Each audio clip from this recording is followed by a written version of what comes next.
Hello student, operating system के इस video में हम इम्पॉर्टेंट क्वेश्चंस के बारे में डिस्कस करेंगे।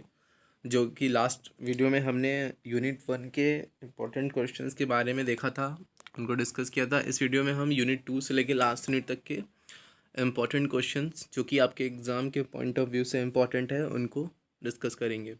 तो पहला क्वेश्चन है कि प्रोसेस के विभिन्न स्टेट सहित व्याख्या कीजिए। अब प्रोसेस के विभिन्न स्टेट कौन कौन से होते हैं? न्यू, रेडी, टर्मिनेटेड, रनिंग और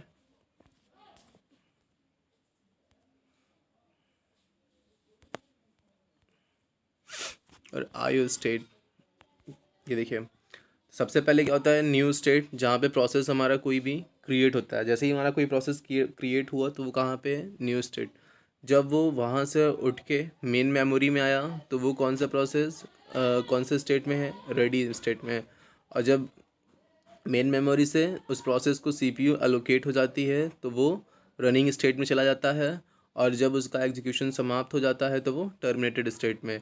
और अगर रनिंग स्टेट में प्रोसेस के एग्जीक्यूशन यानी जब प्रोसेस एग्जीक्यूट हो रहा है सीपीयू में, तब मान लीजिए कोई आईओ कॉल या यानी इनपुट आउटपुट कॉल मिला उसे, तो वो कहाँ चला जाएगा? वेटिंग स्टेट में।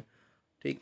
और वेटिंग स्टेट के बाद वो वापस से रेडी स्टेट में आता है। तो ये थे स्टेट्स, ठीक, प्रोसेस के। नेक्स्ट क्वेश्चन है, शेड्यूलर्स कितने प्रकार के होते हैं? तो आपको मैंने बताया था कि शेड्यूलर 3 प्रकार के होते हैं: long term scheduler, medium term scheduler और short term scheduler. Long term scheduler क्या करते हैं? फाइल से जॉब को उठा के लाते हैं कहाँ पर? मेमोरी में। मेमोरी में। और जो हमारे शॉर्ट टर्म शेड्यूलर होते हैं वो क्या करते हैं? मेन मेमोरी से प्रोसेस को अलोकेट करते हैं सीपीयू को with the help of dispatcher.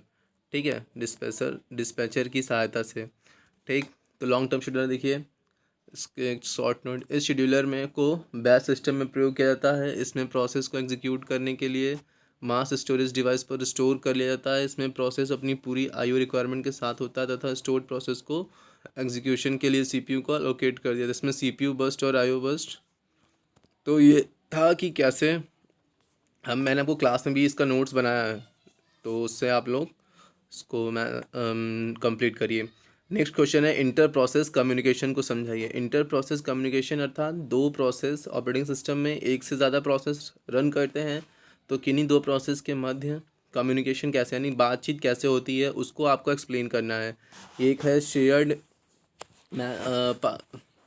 Memory और मैसेज पासिंग। दो तरीके से इसे हम करते हैं, तो उसे आप लोगों को इसमें मेंशन करना है। फिर उसके बाद है, विभिन्न शेड्यूलिंग एल्गोरिदम की व्याख्या कीजिए। तो इस विभिन्न शेड्यूलिंग एल्गोरिदम में आपको दो इम्पॉर्टेंट एल्गोरिदम है, एक है राउंड रॉबिन और दूसरा है फर्स्ट कम फर्स्ट सर्व, जिसे FCFS भी कहते हैं। तीसरा शेड्यूलिंग एल्गोरिदम SJF अर्थात शॉर्टेस्ट जॉब फर्स्ट भी इंपॉर्टेंट है, लेकिन FCFS और राउंड रॉबिन के एग्ज़ाम में आने की प्रोबेबिलिटी ज़्यादा है। नेक्स्ट है, डिस्ट्रीब्यूटेड सिस्टम से आप क्या समझते हैं? ये क्वेश्चन आपको खुद से तैयार करना है। डिस्ट्रीब्यूटेड सिस्टम होता क्या है? देखिए, डिस्ट्रीब्यूटेड सिस्टम का अर्थ है कि सभी चीज़ें जो होती हैं वो एक जगह पे ना होके, लोकली एक जगह पे ना होके किसी एक नेटवर्क के माध्यम से अन्य अन्य जगहों पे रखी हो। जैसे मान लो कि प्रिंटर कहीं पे रखा हुआ है, CPU कहीं पे रखा हुआ है, सारी चीज़ें अलग अलग जगहों पर रखी गई हैं और वो सब किसी एक नेटवर्क के माध्यम से आपस में जुड़े हुए हैं। तो ये है हमारा डिस्ट्रीब्यूटेड सिस्टम। तो इसे आपको कंप्लीट करना है। बाकी मैं बाद में इसका आपको नोट्स प्रोवाइड कर दूंगा। नेक्स्ट है, डेडलॉक क्या है? डेडलॉक होने की आवश्यक शर्तें क्या क्या हैं? तो डेडलॉक होने की आवश्यक शर्तें आपको बताई जा चुकी हैं। 4 आवश्यक शर्तें होती हैं: circular wait, no preemption, mutual exclusion और circular wait, no preemption, circular wait है आपका, नो प्रीम्पशन है और म्यूचुअल एक्सक्लूजन है और है आपका hold and wait. Hold and wait का अर्थ क्या है कि किसी प्रोसेस ने कोई रिसोर्स को एक्वायर करके रखा हुआ है, उसके बाद वो किसी अन्य रिसोर्स की इंतज़ार में है। तो ये आपका हो गया डेडलॉक के 4 आवश्यक शर्तें। तो डेडलॉक अवॉइडेंस के लिए हम क्या करते हैं? तो सेफ स्टेट, अनसेफ स्टेट, ये मैंने एक ग्राफ बनाया था, वो सारी चीज़ें रैग रिसोर्स एलोकेशन ग्राफ, उन सब की चीज़ों से मदद से फिर डेडलॉक डिटेक्शन और रिकवरी, इसके बारे में आपको बताना है। तो ये था आपका यूनिट 2 से इम्पॉर्टेंट क्वेश्चन जिनके आने की प्रोबेबिलिटी है एग्ज़ाम में, और इनको आपको अपने असाइनमेंट्स कॉपी या फिर जो भी आपने बनाया है उसमें इन सभी को नोट करना है। ठीक, तो यहाँ पे वो स्टेट्स हैं, देन यहाँ आपको वो शेड्यूलर मिल जाएगा, नोट्स मैंने तैयार किए हैं, short term scheduler, long term scheduler. ठीक, नेक्स्ट है आपका मल्टी प्रोग्रामिंग में मल्टी पार्टीशंस की अवधारणा की व्याख्या कीजिए। ठीक है, तो मल्टी प्रोग्रामिंग एनवायरनमेंट में क्या होता है कि मल्टी प्रोग्रामिंग मतलब एक से ज़्यादा प्रोग्राम एक बार एक ही साथ एग्जीक्यूट होते नहीं हैं, लेकिन आपको ऐसा लगता है फील। तो मल्टी प्रोग्रामिंग एनवायरनमेंट में एक से अधिक प्रोग्राम एक साथ प्राइमरी मेमोरी में रखे जाते हैं तथा सीपीयू तेज़ी से एक प्रोग्राम से दूसरे प्रोग्राम के बीच में कंट्रोल को पास करता है, जिसे हम बोलते हैं context switching. Context switching multi programming में पूरी मेन मेमोरी को कई भागों में बांट दिया जाता है तथा प्रत्येक भाग को एक एक प्रोसेस को अलोकेट कर दिया जाता है। मेमोरी को कब और कैसे विभिन्न भागों में बांटा जाए यह मेमोरी पार्टीशनिंग के ऊपर डिपेंड करती है कि किस प्रकार की आपने मेमोरी पार्टीशनिंग की है। तो ये दो प्रकार से होती है, कौन कौन सी? एक होती है स्टैटिक और दूसरी होती है डायनेमिक। तो स्टैटिक पार्टीशनिंग में क्या होता है कि सिस्टम जनरेशन प्रोसेस के समय ही अर्थात प्रारंभ में ही मेमोरी को विभिन्न साइज के पार्टीशंस में बांट दिया जाता है तथा इन पार्टीशंस के साइज में कोई परिवर्तन नहीं किया जा सकता। क्या होता है कि जब आपका मतलब प्रोसेस सिस्टम स्टार्ट होता है उस जनरेशन के समय ही हम क्या करते हैं कि अपनी मेमोरी को एक किसी भी साइज विभिन्न साइज के उसमें बांट देते हैं, पार्टीशंस में बांट देते हैं। और इन पार्टीशंस के साइज से क्या होता है कि बाद में इन्हें हम डायनेमिकली चेंज नहीं कर सकते, तो इसलिए क्या होते हैं, स्टैटिक होते हैं, यानी कि इनकी साइज को बाद में बदला नहीं जा सकता। जबकि डायनेमिक पार्टीशनिंग में मेमोरी को विभिन्न पार्टीशंस में रन टाइम में, यानी कि जब आपका प्रोग्राम एग्जीक्यूट हो रहा हो उस समय बांट सकते हैं एवं साथ ही इन पार्टीशंस के साइज का निर्धारण भी ऑपरेटिंग सिस्टम के द्वारा किया जाता है। तो ये है आपका मल्टी प्रोग्रामिंग में मल्टी पार्टीशंस की अवधारणा। अगर ये क्वेश्चन आता है तो इसमें आपको स्टैटिक पार्टीशनिंग और डायनेमिक पार्टीशनिंग इन दो चीज़ों के बारे में लिखना है। उसके बाद आपकी फिर एक क्वेश्चन अलग से ही आ जाएगा कि स्टैटिक पार्टीशनिंग एवं डायनेमिक पार्टीशनिंग पर टिप्पणी लिखिए। बहुत इंपॉर्टेंट क्वेश्चन है। तो क्या है कि multiple partition memory allocation scheme में पूरे मेमोरी को कब और कैसे विभिन्न भागों में बांटा जाए, ये क्या होता है कि मेमोरी पार्टीशनिंग पर डिपेंड करती है। तो मैंने बताया आपको मेमोरी पार्टीशनिंग दो प्रकार से होती है, एक होता है स्टैटिक पार्टीशनिंग और दूसरा होता है डायनेमिक पार्टीशनिंग। स्टैटिक पार्टीशनिंग के केस में क्या होता है, आपको स्टैटिक पार्टीशनिंग के केस में क्या होता है कि इस विधि में मेमोरी को विभिन्न निश्चित साइज के पार्टीशंस में विभाजित कर दिया जाता है, जहां प्रत्येक पार्टीशन में एक ही प्रोग्राम को एग्जीक्यूशन के लिए रखा जा सकता है। इस प्रकार मेमोरी में विद्यमान पार्टीशंस की संख्या में मेमोरी में रहने वाले प्रोग्राम्स की संख्या का निर्धारण करते हैं। जब किसी प्रोग्राम का एग्जीक्यूशन उसकी पूर्णता के कारण टर्मिनेट करने लगी, उसका पूरा कंप्लीशन हो गया, वो प्रोसेस आपका टर्मिनेट हो गया, तो वो मेमोरी का वह पार्टीशन क्या होगा, खाली हो जाता है, स्पेस बच जाता था तथा वह पार्टीशन क्यू में प्रतीक्षा कर रहे किसी प्रोग्राम द्वारा उपयोग किया जाता है। मतलब कि कोई अन्य प्रोसेस जो भी मतलब कि कतार में खड़ा है मेमोरी के इस्तेमाल के लिए, उसको वो चीज़ अलोकेट कर देते हैं। ठीक है, तो ये आपको दिखाया गया है कैसे पार्टीशनिंग करते हैं हम। सबसे पहला पार्ट जो होता है वो ऑपरेटिंग सिस्टम के लिए रिजर्व होता है, ये मैंने आपको पहले भी बताया है। उसके बाद जो है आपको फिक्स साइज पार्टीशनिंग आपने की हुई है। ठीक, तो ये उसका टेबल है कि कहाँ कौन कौन से आपने उसमें अलोकेट किए हुए हैं और कौन कौन सा फ्री है। नेक्स्ट है आपका डायनेमिक पार्टीशनिंग। ठीक, तो फिक्स साइज पार्टीशनिंग में सबसे बड़ी समस्या क्या थी कि इसमें पार्टीशंस के साइज के छोटे होने की स्थिति में मेमोरी का वेस्टेज होता था। इसका मतलब समझिए कि मान लीजिए कि आपके पास कोई स्पेस जो आपने पहले से बांट रखा है 200 KB का, ठीक, और कोई प्रोसेस आपको एग्जीक्यूट करना है जिसकी साइज़ है 250 KB, तो क्या होगा कि ना वो प्रोसेस एग्जीक्यूट हो पाएगा, ना ही वो मेमोरी फ्री मेमोरी जो है वो यूज़ हो पाएगी। तो इससे क्या हो गया, प्रोसेस का हमारा मतलब कि मेमोरी फ्रेगमेंटेशन हो गया। ठीक, तो क्या था, मेमोरी का वेस्टेज है। ठीक, स्थिति में मेमोरी का वेस्टेज होता है। इस समस्या को दूर करने के लिए डायनामिक पार्टीशन नामक मेमोरी मैनेजमेंट अप्रोच का यूज़ किया जाता है। डायनामिक पार्टीशंस को वेरिएबल पार्टीशन भी कहा जाता है। क्यों? क्योंकि ये रन टाइम में मेमोरी को डिवाइड करता है। डायनामिक पार्टीशनिंग में प्रत्येक रिक्वेस्टिंग प्रोसेस की ज़रूरतों के अनुसार, मतलब जितनी उसकी ज़रूरत हो उस हिसाब से डायनामिक ढंग से पार्टीशन क्रिएट किए जाते हैं। जब कोई प्रोसेस टर्मिनेट या स्वैप आउट होता है, अर्थात उसको मेमोरी से नेम मेमोरी से निकाल के दूसरी जगह पर रखते हैं और उस स्पेस को किसी अन्य प्रोसेस को हम लोग देते हैं, तो वो होता है स्वैप आउट। तो मेमोरी मैनेजर उस पार्टीशन के खाली स्पेस को फ्री मेमोरी एरिया को लौटा सकता है, जिससे पार्टीशंस का एलोकेशन किया जाता है। डायनामिक पार्टीशनिंग में न तो डायनामिकली एलोकेटेड पार्टीशन का साइज और न ही पार्टीशंस की संख्या की कोई सीमा होती है, मतलब कि कोई फिक्स साइज नहीं होता है, क्योंकि मेमोरी मैनेजर रिक्वेस्टिंग प्रोसेस यानी जो प्रोसेस रिक्वेस्ट कर रहा है मेमोरी के लिए तब तक पार्टीशंस को क्रिएट और एलोकेट करता रहता है जब तक कि फिजिकल मेमोरी का पूरा स्पेस पूरी तरीके से भर नहीं जाता। ठीक, तो उसको ये इस उदाहरण के द्वारा आपको दिखाया गया है एग्जाम्पल्स के माध्यम से। ठीक है, किस तरीके से ये पूरा प्रोसेस चलता है उसको आप लोग डायग्राम में देख सकते हैं। तो ये दो तरीके से हम करते हैं मेमोरी का एलोकेशन पार्टीशनिंग में। फिर है आपका फ्रेगमेंटेशन। तो फ्रेगमेंटेशन मैंने आपको बताया था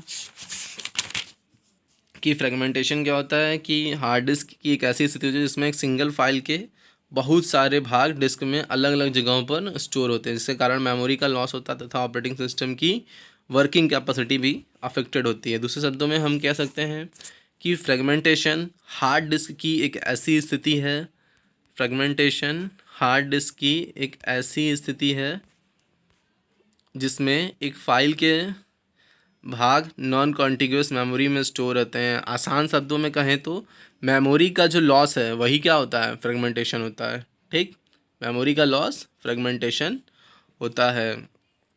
मेमोरी का लॉस फ्रेगमेंटेशन होता है। यूज़र सिस्टम में फाइल्स को क्रिएट डिलीट तथा मॉडिफाई करते रहते हैं, तो ऑपरेटिंग सिस्टम इन फाइल्स को हार्ड डिस्क में स्टोर करता है।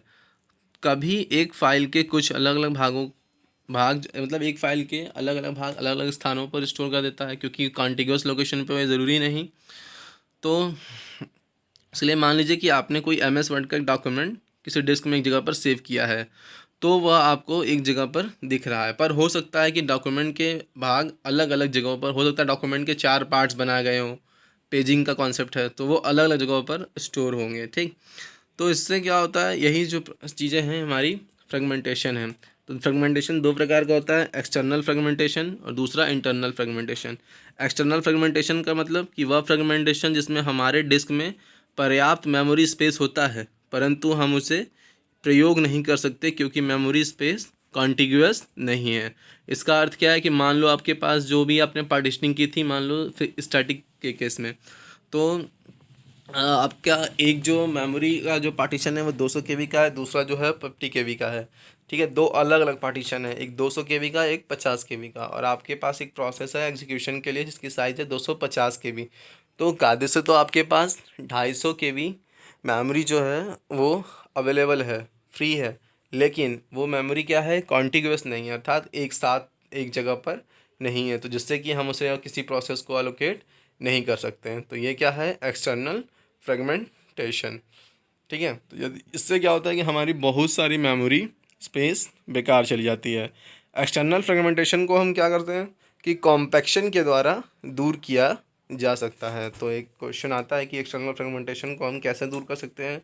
तो एक्सटर्नल फ्रेगमेंटेशन को हम कॉम्पैक्शन की प्रक्रिया द्वारा दूर कर सकते हैं। कॉम्पैक्शन मतलब कि जो भी फ्री स्पेस इधर उधर पड़े होते हैं उनको उठा के एक जगह पे रखना। तो कॉम्पैक्शन एक ऐसी एल्गोरिदम जिसके द्वारा सभी मेमोरी स्पेस को एक साथ एक जगह पर लाया जाता है और स्पेस का एक बड़ा ब्लॉक बना दिया जाता है। अगला है आपका इंटरनल फ्रेगमेंटेशन। इंटरनल फ्रेगमेंटेशन तब होता है जब मेमोरी को फिक्स साइज ब्लॉक्स में विभाजित कर दिया जाता है तथा किसी प्रोसेस को एक बड़ा मेमोरी ब्लॉक दे दिया जाता है, जिससे उससे बची बाकी मेमोरी बेकार चली जाती है। ठीक है, इस फ्रेगमेंटेशन को कम करने के लिए हम प्रोसेस को उसके आकार के हिसाब से मेमोरी ब्लॉक असाइन करने चाहिए, न कि बढ़ें। इसका अर्थ है कि मान लो एक हमारे पास मेमोरी है 100 केबी की। ठीक, मेमोरी कितने की है? 100 केबी की। और कोई प्रोसेस है, ठीक, कोई प्रोसेस है जिसकी साइज़ कितनी है? 20 के। हमने उसे ये मेमोरी का जो पार्टीशन है वो अलोकेट कर दिया। ठीक, साइज कितनी थी मेमोरी के, जो पार्टीशन था 100 के, जिस प्रोसेस को एग्जीक्यूट अलोकेट किया उसकी साइज कितनी है 20 के। तो हमारी 80 के मेमोरी जो है वो क्या है, वेस्टेज चली जा रही है। तो यही क्या है, इंटरनल फ्रेगमेंटेशन है। ठीक,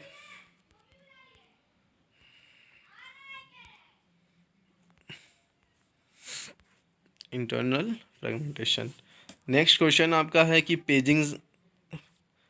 पेजिंग से आप क्या समझते हैं, सचित्र व्याख्या कीजिए। यानी कि पेजिंग की व्याख्या। पेजिंग के कॉन्सेप्ट में हम क्या करते हैं कि प्रोसेस को छोटे छोटे पेजेस में डिवाइड कर सकते हैं, जिससे कि हम उनको आसानी से, ठीक है। पेजिंग क्या है, पेजिंग एक मेमोरी मैनेजमेंट तकनीक है जिसके द्वारा किसी प्रोसेस के फिजिकल एड्रेस को नॉन कॉन्टिग्यूअस ढंग से स्टोर किया जाता है। अर्थात पेजिंग के द्वारा किसी भी प्रकार के लिए मेमोरी के लिए किसी भी संभावित फिजिकल एड्रेस को अलोकेट किया जा सकता है। तो पेजिंग में हम क्या करते हैं कि सबसे पहले जो कि हमारी फिजिकल मेमोरी को फिक्स साइज के ब्लॉक्स में विभाजित कर देता है, जिन्हें हम फ्रेम्स कहते हैं। इसके पश्चात लॉजिकल मेमोरी को समान साइज के ब्लॉक्स में विभाजित कर देता है, जिसे हम पेजेस कहते हैं। ठीक है, तो जब किसी प्रोग्राम या प्रोसेस को एग्जीक्यूट या रन करना होता है तो इसके पेजेस डिस्क या किसी भी बैकिंग स्टोरेज से हम उसमें से निकाल के पेज को उस फ्रेम साइज में पेज अलोकेट कर देते हैं।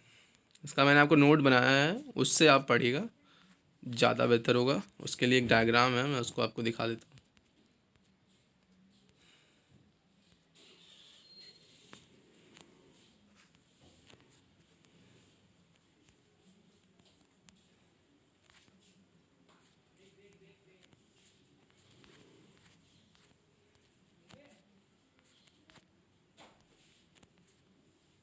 ये है वो डायग्राम।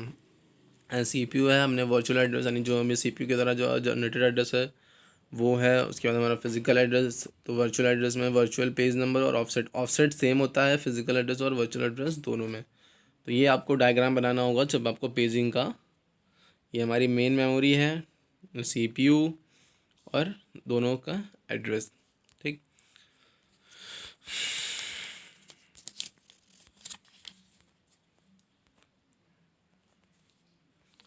फिर नेक्स्ट क्वेश्चन है हमारा, सेगमेंटेशन से आप क्या समझते हैं। तो सेगमेंटेशन भी क्या है, जैसे आपका पेजिंग है उसी तरीके से सेगमेंटेशन भी क्या है, मेमोरी मैनेजमेंट स्कीम है जो मेमोरी को प्रोग्रामर के सोचने की दृष्टि का समर्थन करती है। मतलब कि प्रोग्रामर क्या समझता है कि जो मेमोरी है वो क्या होती है, लीनियर एरे ऑफ वर्ड्स है। मतलब कि सभी जो है एक समान तरीके का है, मतलब एक लीनियर वर्ड्स हैं कि एक ही जगह पे लाइन बाय लाइन जो भी चीज़ लिखना चाहे उसको वो नोट करता चला जाता है। तो यही सेगमेंटेशन का कॉन्सेप्ट में कोई भी प्रोग्राम ट्रांसलेशन टाइम में लॉजिकली रिलेटेड एंटिटीज़ को एक साथ ग्रुप कर सेगमेंट बनाया जा सकता है। इन सेगमेंट का फॉर्मेशन कंपाइलर के अनुसार वेरी करता है। उदाहरण स्वरूप एक पास्कल कंपाइलर निम्नलिखित के लिए अलग अलग सेगमेंट्स क्रिएट कर सकता है। पहला, जैसे प्रत्येक प्रोसीजर के लिए, कोड के लिए, दूसरा ग्लोबल डेटा के लिए, तीसरा लोकल डेटा के लिए और चौथा स्टैक सेगमेंट के लिए। तो ये था आपका सेगमेंटेशन। सेगमेंटेशन में बेसिकली है क्या कि हम अपने जो भी पिछली बार क्या था कि हमने पेजेस में कन्वर्ट किया था, यहाँ पे हम सेगमेंट बना देते हैं। ठीक है, जैसे मान लो कि आपका कोई प्रोग्राम है। ठीक, प्रोग्राम के अंदर मेन मेथड है।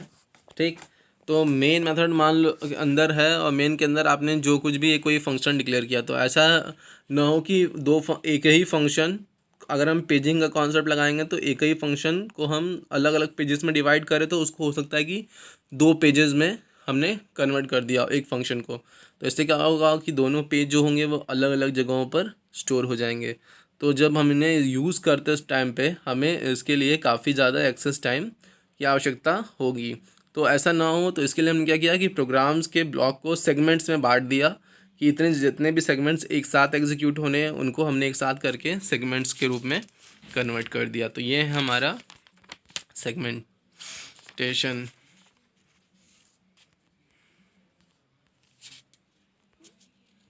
पेजिंग, सेगमेंटेशन और पेजिंग और सेगमेंटेशन के मध्य अंतर, ये भी एक इम्पॉर्टेंट क्वेश्चन है, इसे भी बढ़िया से तैयार करिए।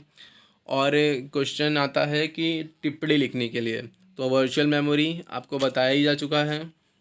वर्चुअल मेमोरी भी एक मेमोरी मैनेजमेंट टेक्निक है, सेगमेंटेशन और पेजिंग की तरह, जो प्रोग्राम को छोटे छोटे टुकड़ों में डिवाइड करके स्वैप इन स्वैप आउट का कार्य करता है। मतलब कि हार्ड डिस्क से निकाल के मेन मेमोरी में रखना जब ज़रूरत हो, तो जब ज़रूरत ना हो तो वापस से उठा के उसको स्वैप आउट करना हार्ड डिस्क में। तो ये है आपका वर्चुअल मेमोरी कॉन्सेप्ट। दूसरा आपका पेज रिप्लेसमेंट। पेज रिप्लेसमेंट का मतलब क्या है कि यदि मेमोरी में कोई फ्री फ्रेम अलोकेट करने के लिए उपलब्ध नहीं होने की स्थिति में, मान लो कि आपको कोई पेज अलोकेट करना है ना, कैसे फ्रेम पेज को या फिर कोई प्रोसेस को फ्रेम अलोकेट करना है, लेकिन वो फ्रेम फ्री नहीं है, तो हम क्या करते हैं, वहाँ पे रिप्लेसमेंट का कार्यक्रम करते हैं।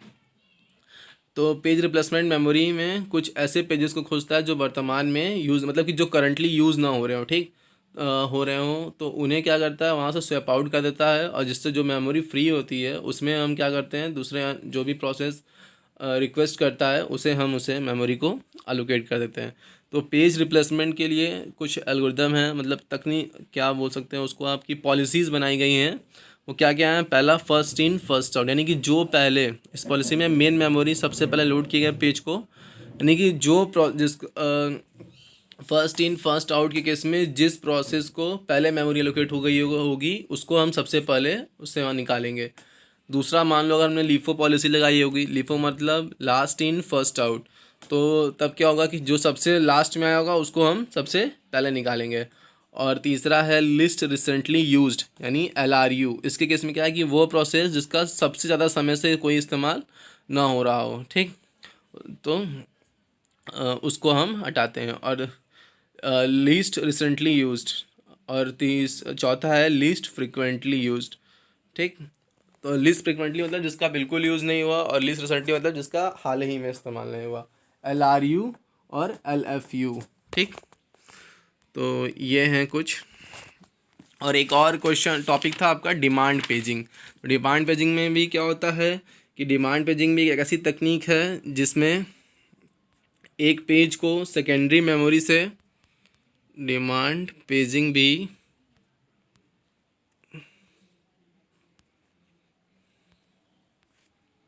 ये आपका है पेज रिप्लेसमेंट का पूरा टॉपिक यहाँ पर। आप चाहो तो ऐसे नोट कर सकते हो यहाँ से, ठीक। इसका डिटेल में भी अगर आप कहेंगे तो मैं आपको बता दूंगा, वैसे इसकी आवश्यकता नहीं है। ये है डिमांड पेजिंग, ठीक। डिमांड पेजिंग शायद मैंने आपको बताया हुआ है। तो डिमांड पेजिंग में क्या होता है कि एक ऐसी तकनीक है जिसमें एक पेज को सेकेंडरी, यानी कि मेमोरी, सेकेंडरी मेमोरी मतलब आपका जो हार्ड डिस्क है, और प्राइमरी मेमोरी मतलब आपका रैम। तो सेकेंडरी मेमोरी से मेन मेमोरी तक तब तक नहीं लाया जाता जब तक कि उसकी ज़रूरत ना पड़े, मतलब कि जब डिमांड हो, ठीक है, जब डिमांड हो तब। तो डिमांड पेजिंग भी नॉर्मल पेजिंग की तरह ही होता है, परंतु इसमें मुख्य अंतर यह है कि डिमांड पेजिंग में स्वैपिंग का प्रयोग किया जाता है, अर्थात सभी पेजेस जो हैं आपके मेन मेमोरी में ना होकर हार्ड डिस्क में रहते हैं, और उनकी जब ज़रूरत पड़ती है तो उन्हें रैम में स्वैप इन तथा स्वैप आउट किया जाता है। इसको मैंने आपको एक डायग्राम के माध्यम से, ये है उसका डायग्राम, इसके माध्यम से आपको एक्सप्लेन किया गया। ये पेजेस हैं, ठीक।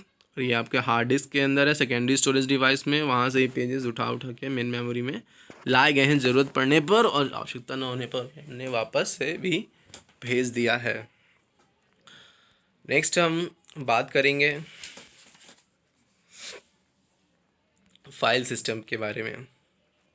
मैं अभी इसके बारे में आपको एक्सप्लेन नहीं कर रहा हूँ, केवल क्वेश्चंस बता दे रहा हूँ। अगर आपको कोई दिक्कत होती है, क्योंकि मैंने अभी इसका हाल फिलहाल में नोट्स बनवाया है, तो मुझे ऐसी उम्मीद है कि आप लोग को ये कोई दिक्कत ना हो, ठीक।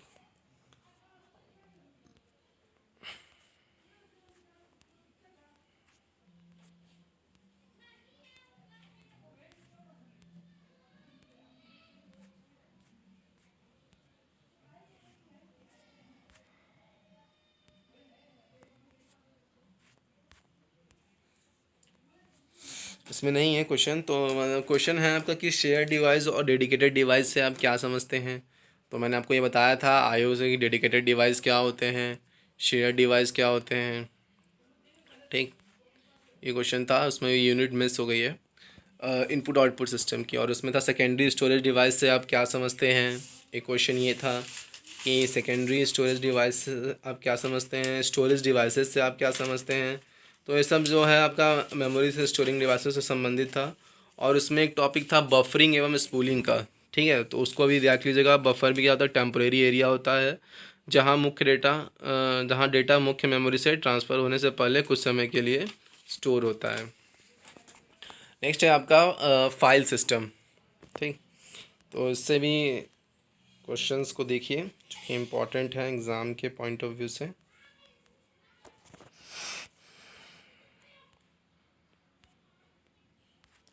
तो पहला क्वेश्चन है इससे कि फ़ाइल से आप क्या समझते हैं, ठीक। इसके एट्रीब्यूट्स के नाम लिखिए। तो इसके विभिन्न एट्रीब्यूट्स जो भी हैं आपको मैंने बताए थे, उनको आप यहाँ पे मेंशन करिएगा कि कौन कौन से एट्रीब्यूट्स होते हैं फाइल के, ठीक। उसको लिखिए, जैसे कि फ़ाइल का नाम, उसकी डेट ऑफ क्रिएशन, उसकी साइज, ये सभी चीज़ें।